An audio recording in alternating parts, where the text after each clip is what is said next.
Philip, find myself looking at a gorgeous view of Angel's Landing. I'll admit it took quite a bit of searching to find a view of the city that was more than just rubble and explosions. And I did have to put on some protective gear to avoid the narcotic rain showers. But it was well worth it. It's so nice to be able to see this place as the beacon of human hope and resilience as it's supposed to be, and not the seedy den of desperados it's become. I feel I ought to capture this view in a painting. It's fortunate I brought my new set of painting utensils and a fresh canvas. Truth be told, I'm always painting sceneries to be quite cathartic. It helps to take my mind off the issues at hand, like our current predicament for instance. Honestly, I haven't found being in the employ of these crooks to be any more palatable than when we started. Festus tries to assert that we are freeing Angel's Landing from the grip of criminal scum, but that's nothing more than rationalization. We're not freeing the city, only causing it to change hands to an equally villainous force, dressed in the cloth of legitimacy. And while we may be in their graces now, that could just as easily change at the drop of a hat.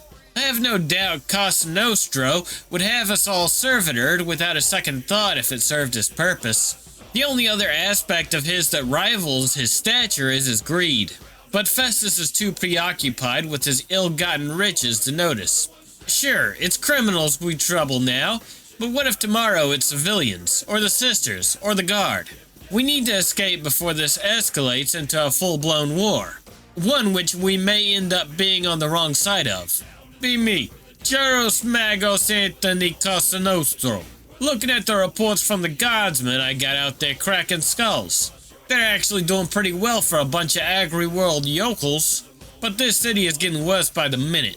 It looks like the only thing that was keeping it from filling up with Xenos heretics and criminals was the fact that they set half the fucking population on fire every month. And yet, with all this shit going on, the city still doesn't have a single place that can make a decent sauce.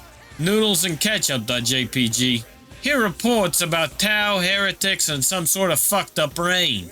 Sounds like they're in for a good time down there. No fucking sweat off my balls though. My interests are elsewhere. Dead Necron Tech.png. Finally have this colonel brought up to his ship. Don't usually give a fuck about guardsmen, but maybe this guy'll end up as useful as those other mooks. He wants tanks. Forget about it. I got all the tanks you could ever want. I also got all the other shit you're supposed to have, but that the Administratum never actually delivers. It fell off a truck, Voxcast. But I don't waste tech. These things are sacred fucking symbols of the Omnissiah's power. So if you're gonna use my equipment, I need you to do something I don't think falls within the God's playbook.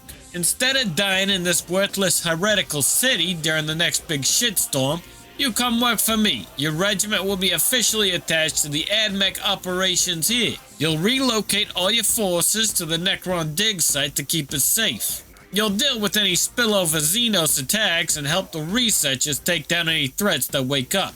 Should be easy work compared to Angel's Landing. So what do you think? You want a bunch of tanks and a long life? Or you want to die in some alley by that cathedral while your regiment gets gang-fucked by 6 different types of Xenos?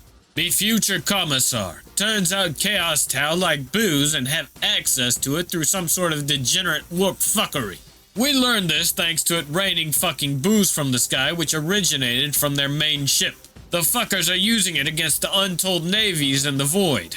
It became more of an annoyance due to it slightly boosting the degenerate Tau who are starting to sprout claws and shit. All these factors convince the Tau that they can go toe-to-toe with us at melee. The only thing that stayed consistent on this planet is that Tau will always suck at melee unless in a mech suit, which for some reason we haven't encountered yet.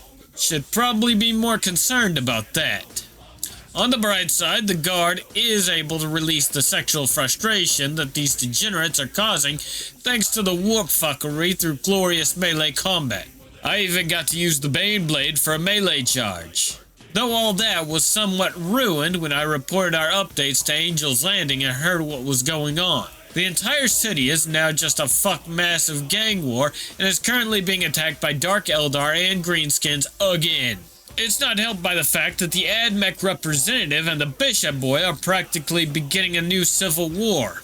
Tried to get the Inquisition to attempt to calm down, but they're still processing everything that's happening on this planet. On the bright side, I finally found enough vehicles to give to that one colonel, so he should be free of AdMech influence if shit hits the fan again and a civil war strikes. But just in case other me sent Lady Commissar with the colonel a Lehman Russ with a note to remind the colonel to stay neutral in case he wants to pick a side. Well, at least we hope it'll reach them. Those fucking thief Necrons keep popping up to raid us during our fights with the Chaos Tau. Swear, they're only doing it because the magpies are further down the street and they need somebody to satisfy their addiction. Fucking Xenos.